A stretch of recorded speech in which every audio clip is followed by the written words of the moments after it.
Between the incredible rush of tides in the Kimberley inlets, there are hours at a time when the water is still and calm. And this is the best time to fish from the exposed sandbars. A dead mullet floating in the slight current attracts big fish.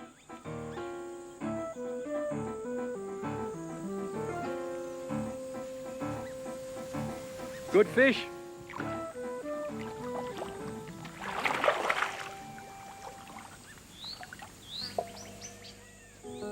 In the morning, Malcolm has moved the boat to the edge of a gutter, and it's not long before the fish are on the bite. Bundi, a cattle dog, is as keen on fishing as Malcolm. She anticipates every move, watching the action from the bait board. That's not a bad way to start the day. Once the fish is netted, Bundi quickly loses interest. There she is. Nice fish. Do you want to hop down? Here, you want to hop down? I'm going to put this fish here and just organise it. Here, come on, get out. A Barra has just taken the mullet. There's a barramundi taking the bait now. What they do is they suck it. They don't have teeth. So they suck it, and you just got to wait and wait and be very patient. You might take out 100 metres of line before you strike. Still there? Just feel him. If I struck now, I'd lose the fish. For fishermen in North Australia, this is the ultimate thrill. Warm weather, calm seas, and barramundi leaping high out of the water. A big predatory fish, the barramundi has no teeth. Research suggests that a barramundi can live for over 20 years, and its age can be calculated by counting growth rings on a scale under a microscope. On top of the gills is a razor-sharp edge. The fish uses this to cut the line as it leaps from the water, throwing its head from side to side. Many a fisherman has received deep lacerations from this razor edge.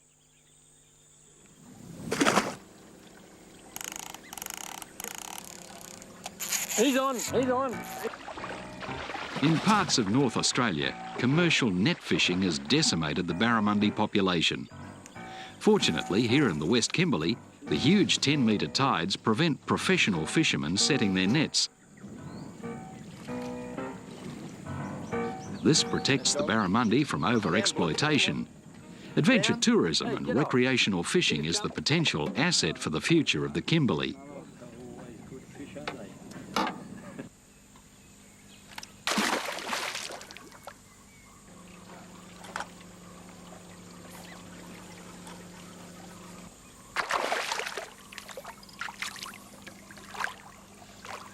Sharks are a constant nuisance.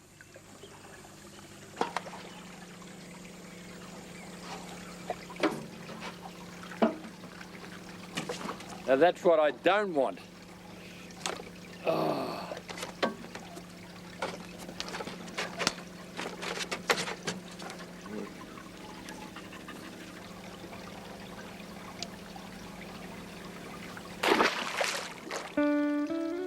When Malcolm's away from home for months, there's no set time to eat. Meals are quickly organised when food's available. These small Primus burners produce intense heat, and within minutes the first serving's ready.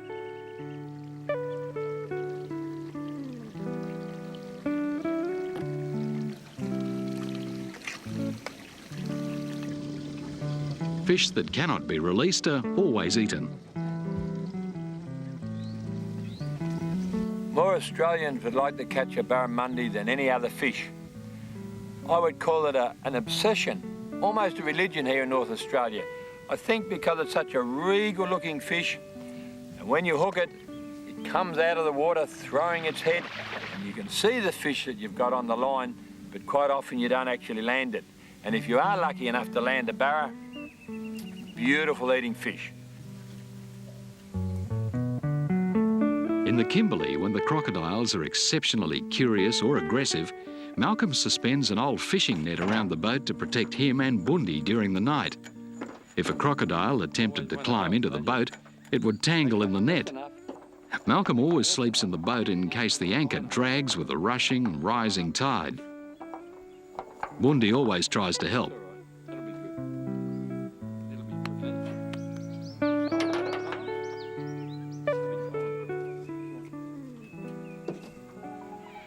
It's the dry season, but morning breaks through heavy, ominous cloud.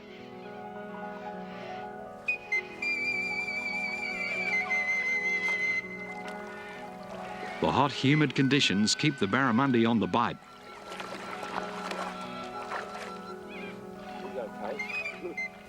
It's about this time every morning. The tide's dropping, the sandbars are coming out, and the barra really come on the bite. Just when the current starts to drop down, I've got one on here now. Oh, it's a good fish.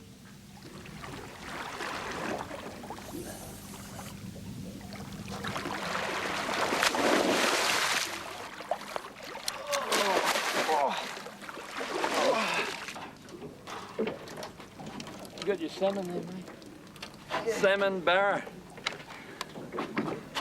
It's all happening here again this morning. Oh, look at that. Isn't that a magnificent fish? Gonna have to go back. It's just too big for us to eat. You've got to go back in the water. Come on, here. Pull that. Get out of it, boy. Here. Here.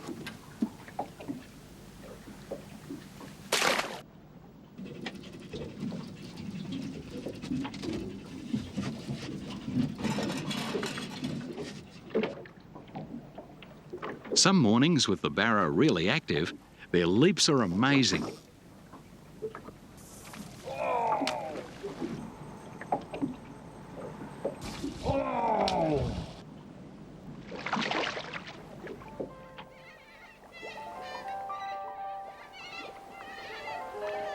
When the tide turns, it comes in as a fast trickle, building in minutes to an incredible surge of water.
Few boats venture into this wilderness. The uncharted waters and huge tides deter most boat owners from exploring the Kimberley waterways.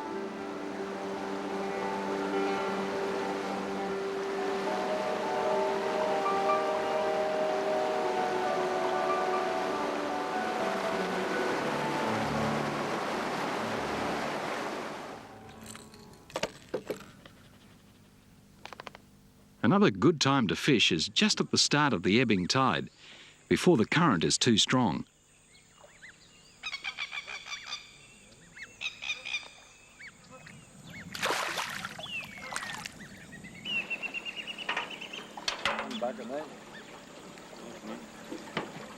Blue-nosed salmon is a common species, good eating and often caught at the end of the day. It's a change from barramundi for tea.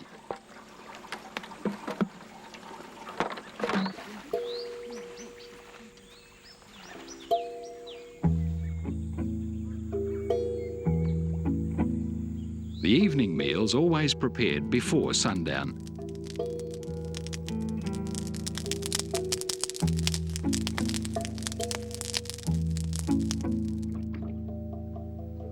At first light, Malcolm's fishing again and hooks an estuary rock cod. The flesh is very tasty in fish cakes, but this one's just too big. I don't quite know what I'm going to do with this. Just let it go. Have a look at the mouth on that. What a fish.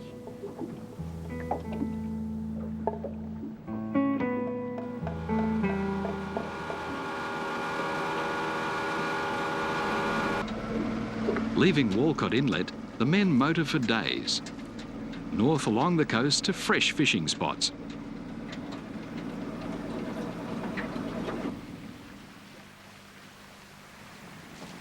When the winds are up, they beach the boat in a sheltered bay and wait for more favourable conditions. In these pristine waters, there's usually a feeder fish nearby. Schools of sand whitings swim in the shallows.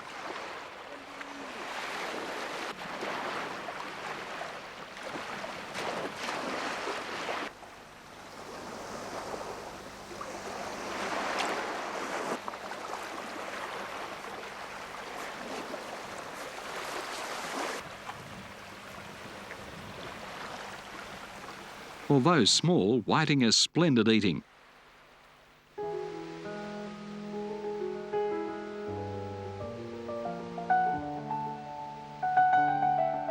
Further north in the Prince Regent River, there's always a reliable supply of fresh water at the King's Cascades.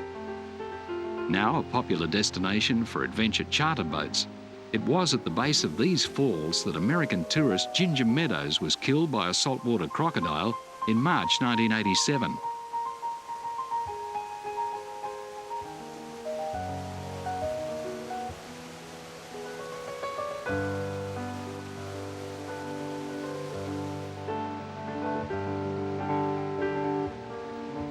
With the onset of the cooler, dry season, the water temperature's dropping and there are few fish on the bite. So it's on to another remote Kimberley waterway, the Sale River.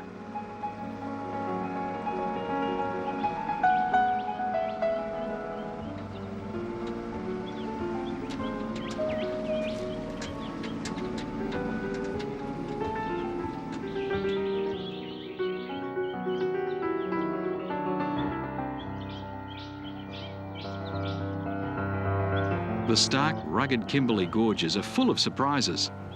Above the saltwater influence, a pocket of rainforest flourishes. Green and lush, very different from the harsh golden light of the sandstone cliffs.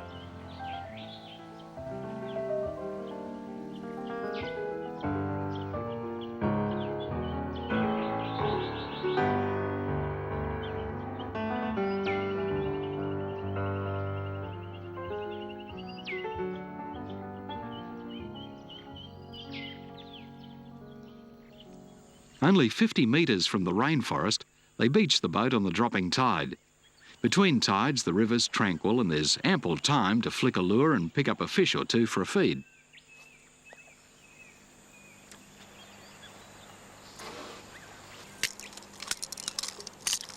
Here we have one, bit of dinner.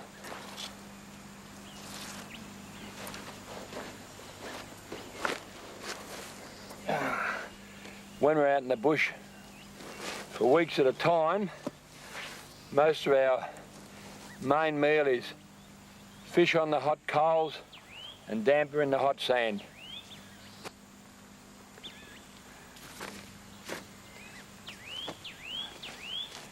Damper's pretty basic, just flour and water, touch of salt, knead it up for a couple of minutes, straight into the coals.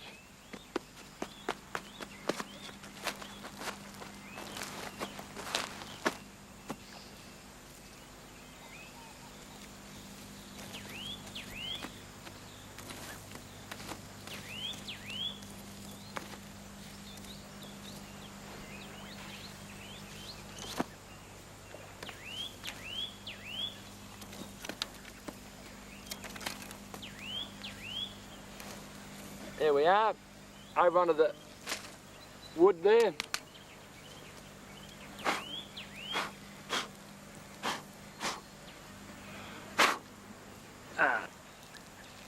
Beneath the charred skin is moist, delicious flesh.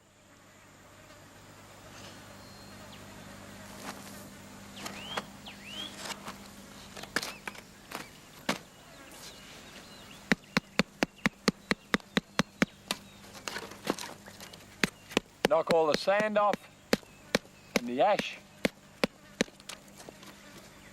Ready for a cup of tea.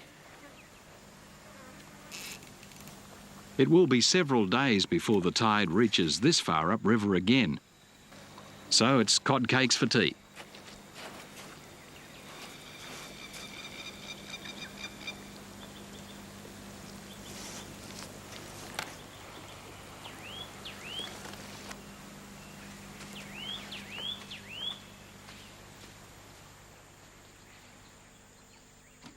These extended boat journeys are impossible without extra fuel supplies. 6 months before the trip, Malcolm arranged for drums of petrol to be hidden on selected beaches by a charter boat operator.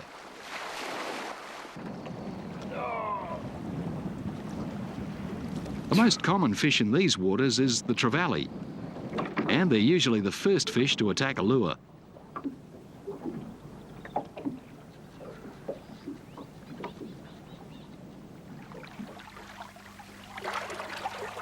I'm continually amazed at how prolific the big trevally are up here. So what I'm doing today is tying this bamboo pole on the side of the boat. Going to run some short lines out here, some lures without hooks on them, so I can show you just how aggressive these fish are.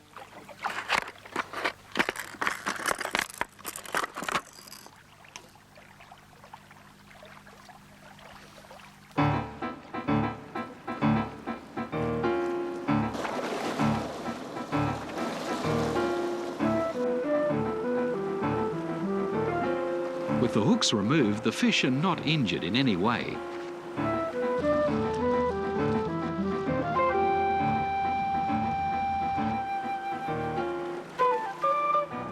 This is every fisherman's dream, schools of big fish rushing at the lure.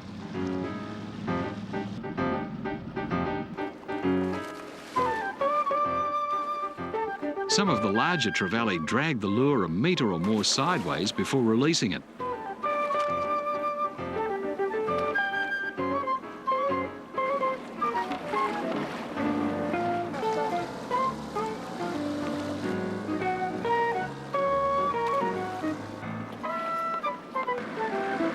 The days are warm and the tides are right, so it's on to Walcott Inlet to see if the barramundi are back on the bite.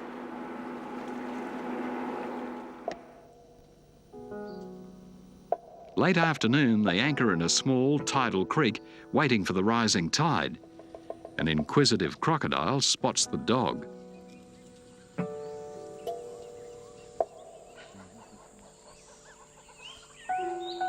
Crocodiles have been protected since 1971.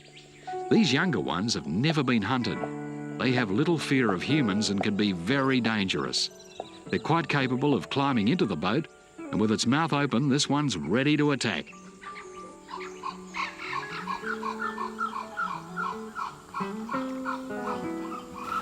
This is why some nights we have to put the net up around the boat, because we get these very cheeky, very inquisitive crocs, and the dog doesn't even realise how close she is to getting taken. Just get her down. Come on, get off there.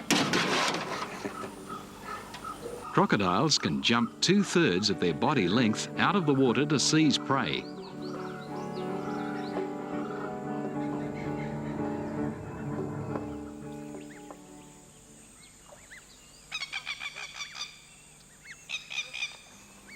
The next morning, Malcolm's back on his favourite sandbar.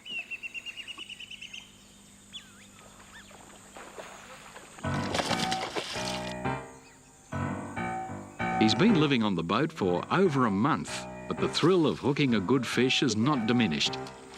There's only a limited time each day between the rush of the tides when the Barra cruise the shallow gutters.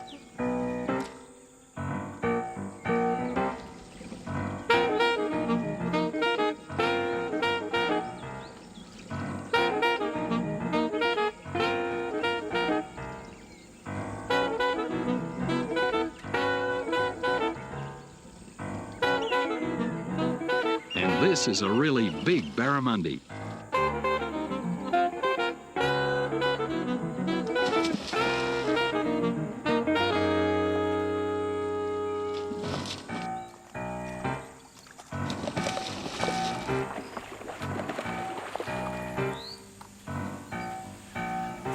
What a beautiful fish. End of the day. Anyway, we've had enough fun. I'm exhausted. I had my fun and he got away, which is probably a good thing. Big fish. At the close of a dull, cloudy day, the country glows gold with the last rays of the setting sun.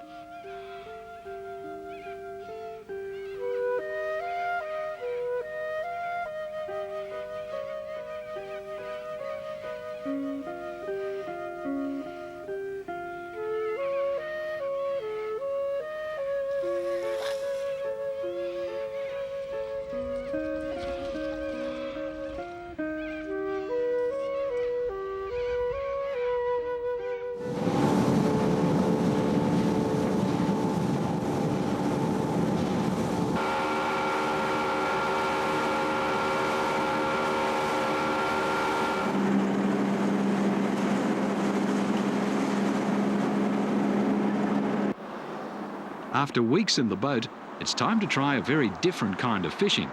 So it's back to Derby and onto a Kimberley cattle station where Malcolm meets up with his mate Brett Nixon, a local pilot who spends months helicopter mustering wild cattle.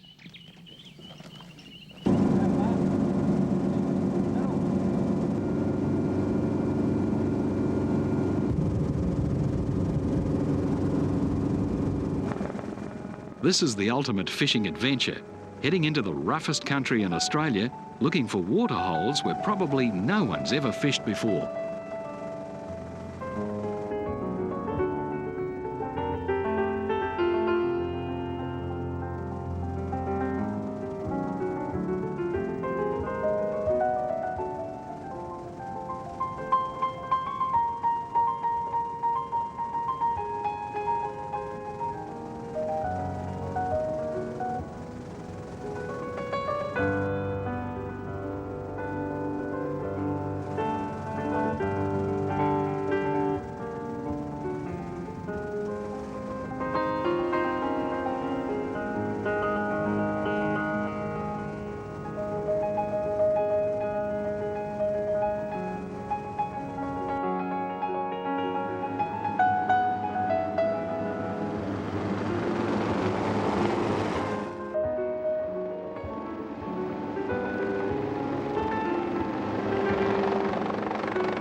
Only a helicopter could land in this rugged terrain.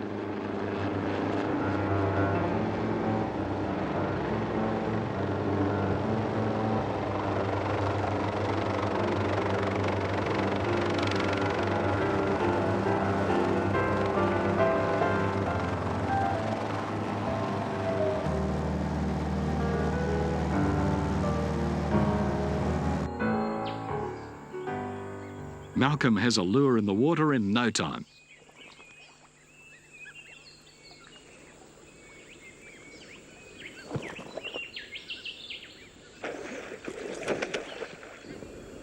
This is about the third fish in as many casts. That's what the beauty of this pristine wilderness is all about. Just going along in a chopper, see a water hole like this, drop the line in, bang, bang, bang.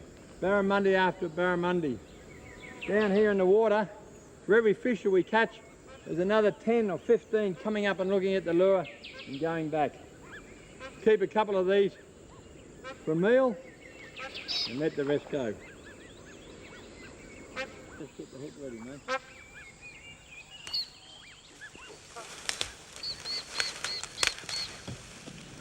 This is a giant northern speargrass. It grows to about 3 metres plus in the wet season and makes great shade in the middle of the day.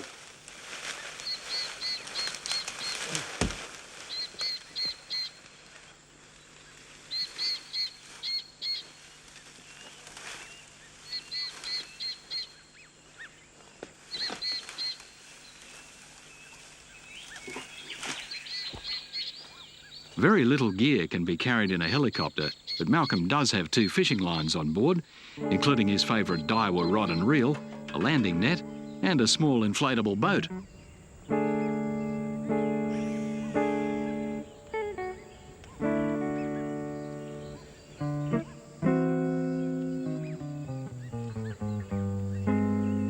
beautiful fish. From there to there, from the thumb to the little finger when you stretch it out on my hand is 25 centimetres. So that's 25 and 25 and about 7 or 8. So he's about 57, 58 centimetres long. So his size, legal size in Western Australia is 55 centimetres. So I'll keep him for dinner. The boat's a big hit with Brett.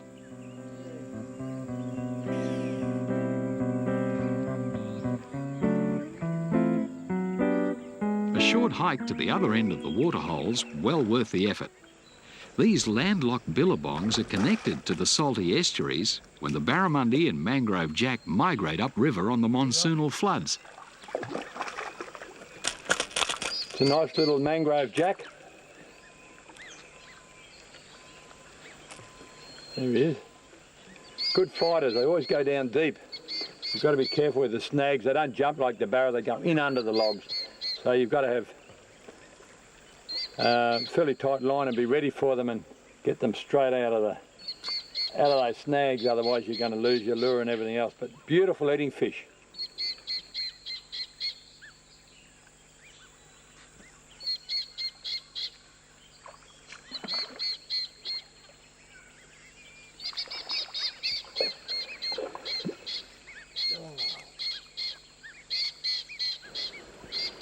Now that is just the most beautiful mangrove jack.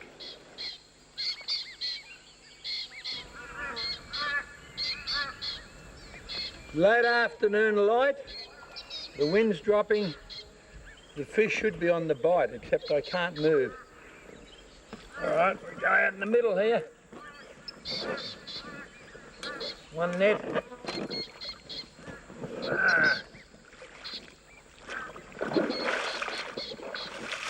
Oh, sinking. Eh?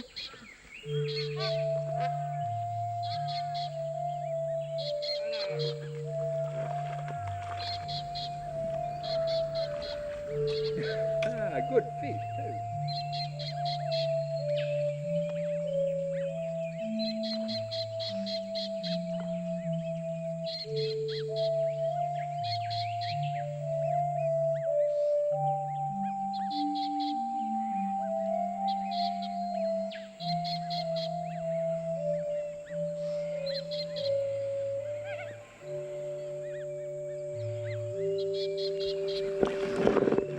Well, that was really good fun, very relaxing, and on the way home I actually landed myself a very large mangrove jack.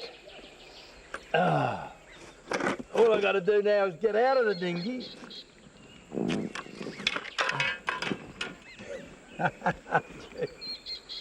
What a boat. What a boat.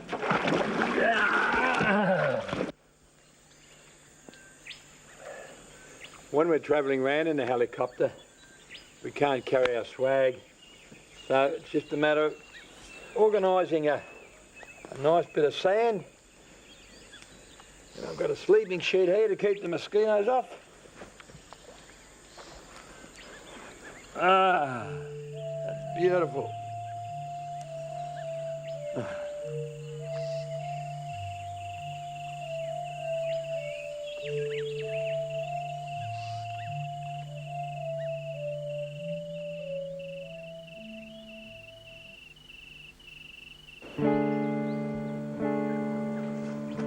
By mid-morning, Malcolm's back in that boat again, with not a care in the world. Barramundi that migrate to the fresh water don't have the flavour of barra that live in the muddy salt water of the estuaries. They can't breed in fresh water, returning to the salt to spawn, where there's always microscopic food for the barramundi larvae. As the young ones grow, they gradually migrate upstream to the fresh water.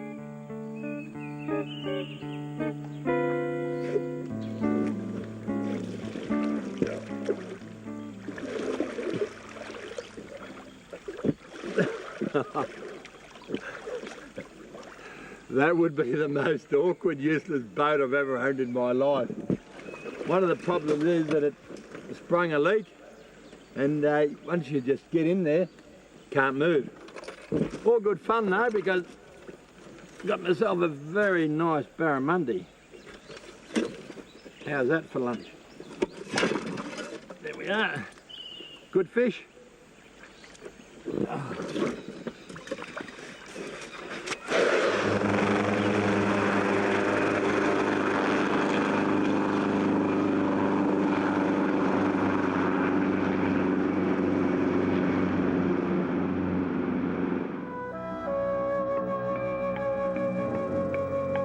The Kimberley is dissected by many streams and cascades still unexplored and unnamed.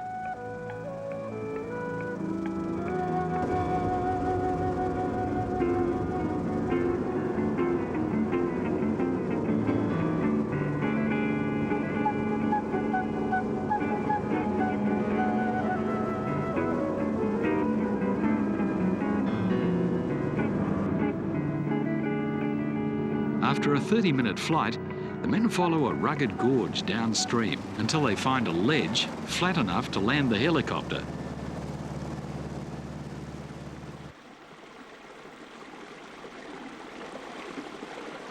Even Brett gets right into flicking a lure.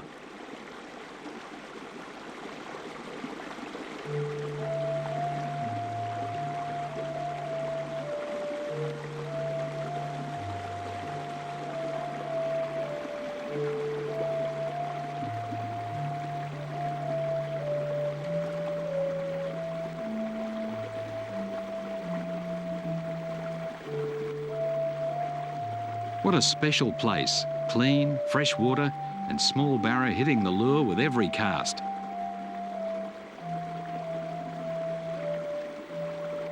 In good conditions, barramundi grow quickly. These fish are around 2 years old. In 3 to 5 years, they'll change to females and migrate back to the salt water to spawn. And they're great fun on light gear.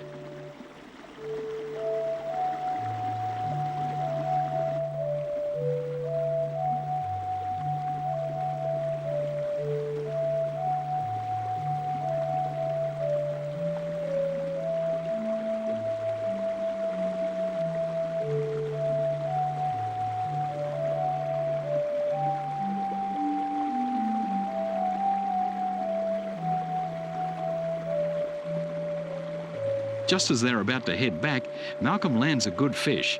It's decided to release it rather than take it back to the station for dinner. It could go off in the heat.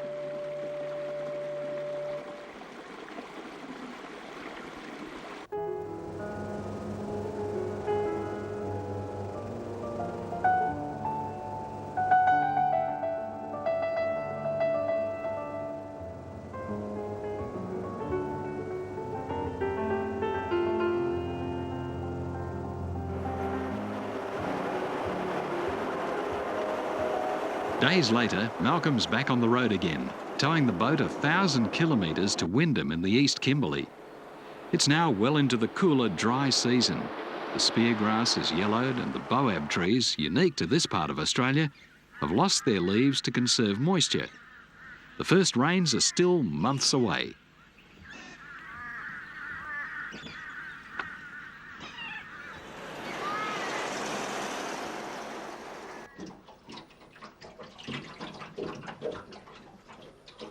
Launching the boat at Wyndham, they catch the outgoing tide and motor north through Cambridge Gulf to the waters of the Arafura Sea, heading for the Berkeley River.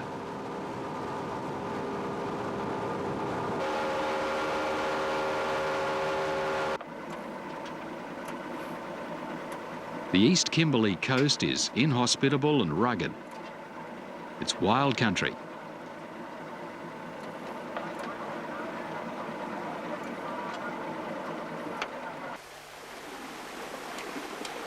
Near the mouth of the Berkeley River, Malcolm finds a feast. How's that?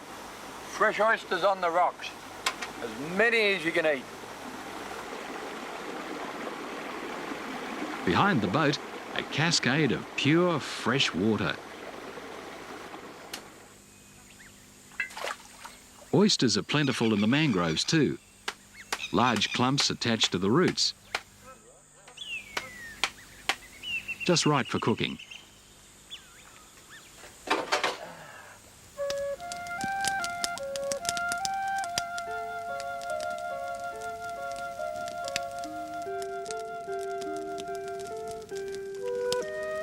The great thing about cooking them like this for a few minutes on the coals is the lids just pop open and inside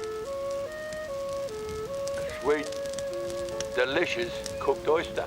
And I've got dozens of them here.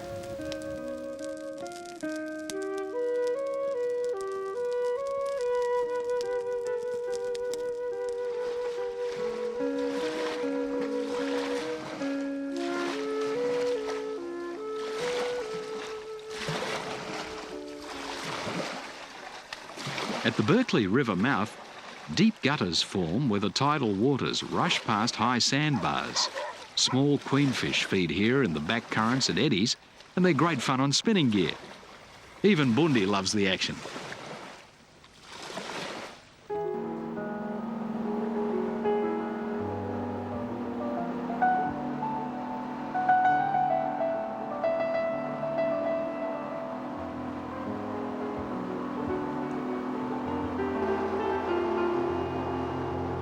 The best fishing spots are at the top end of the Berkeley Gorge, one of the Kimberley's greatest natural wonders.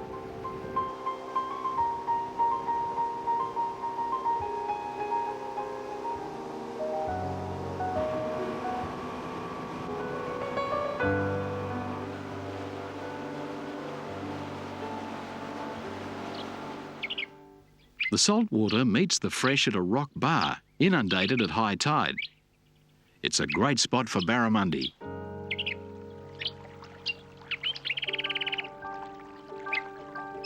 Surprisingly, the first fish Malcolm lands from the freshwater is a trevally.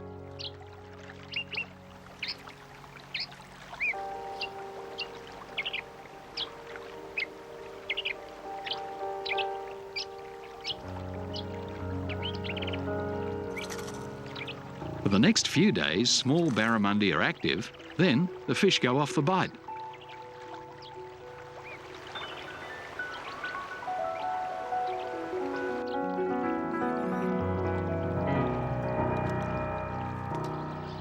So Malcolm decides to hike inland following the river, looking for good fishing holes.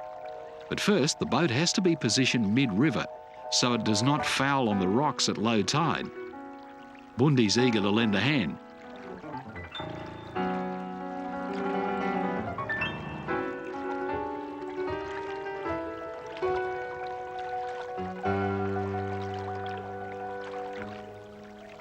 Her front foothold is remarkable. Let's have a replay. She locks the rope between her feet to get a better grip. With the boat well secured, the men set off along the banks of the Berkeley.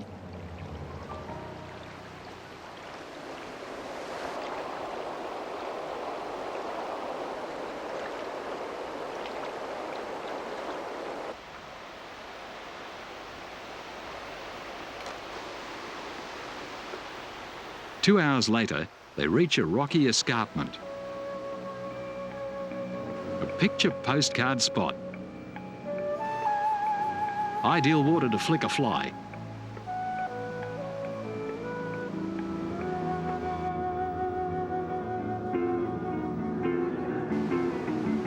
The fish are not big, but there are few places as beautiful as the headwaters of the Berkeley.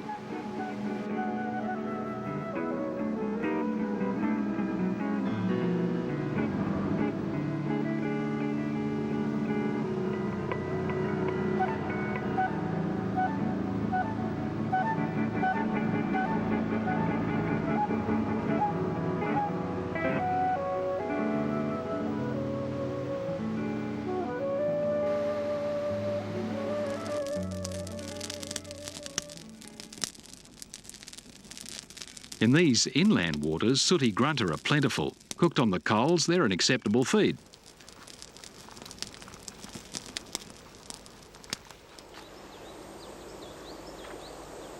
The following day, late in the afternoon, barramundi are on the move. Malcolm works a lure down deep.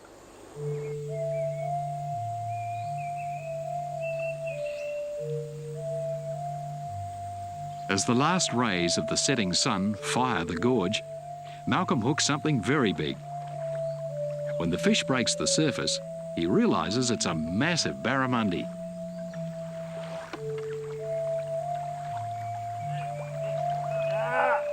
The lure's barely holding.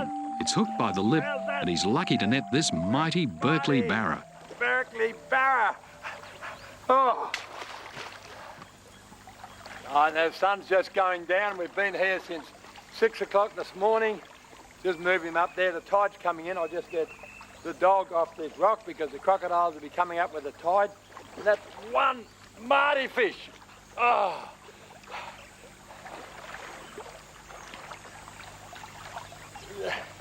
That fish should be well over 20 kilos. I'm not exaggerating it. It's very heavy. Trying to get it up here. Oh. Every picture tells a story. Malcolm's keen to release the huge fish, a female capable of producing 30 million eggs per season. It's important to look after the breeders, so there'll always be the thrill of flicking a lure and watching a big barramundi leap high out of the water. That was really a magnificent fish. Too big for us to eat. Let him go, swam away. Beautiful fish. Now I can go and have a feed, cup of tea and a good sleep.